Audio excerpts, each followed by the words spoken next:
थाहा पाइन्छ नि। यहाँ मदन तामाङले कुरा कहाँबाट चाल पाउँछ भन्ने यहाँ थुप्रो चर्चा छ। खोज्यो भने सबै, इन्ट्रेस्ट लियो भने सबै चिज पाउँछ। मैले अस्ति पनि भने कालिम्पोङमा इन्ट्रेस्ट लिएर खोज्यो भने, चासो लिएर इमान्दारीसँगले खोज्यो भने स्यालको सिङ पनि पाउँछ। अहिले इन्टरनेटको जमाना छ, इन्टरनेटको जमाना छ, खबर कागज मिडिया छ, चारतिरबाट हेर्दाखेरि बुझिहाल्छ। अनि अर्को कुरो, पोलिटिक्समा भोलि के हुन्छ आज बुझ्नु सक्नुपर्छ। जुङ्गा चल्यो कुरा बुझ्यो भन्ने उखान छ नि, जुङ्गा चल्दै कुरा चाहिँ बुझिहाल्नुपर्छ पोलिटिक्समा, नत्र त्यहाँनिर हामी मार खान्छौँ। बुझ्नुपर्छ भोलि यिनीहरूले के गर्नु खोज्दैछ, किनभने यो त अगुल्टाले हिर्काएको कुकुर हो। जनता त अगुल्टाले हिर्काएको कुकुर जस्तो भइरहेको छ।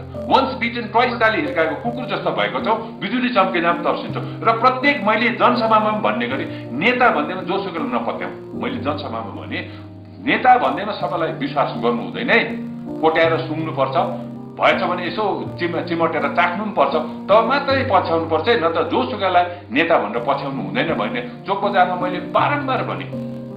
त्यो कुरा हामीलाई एकदम यहाँ लागु हुन्छ, एकदम जसलाई पाए त्यसलाई पछ्याउनु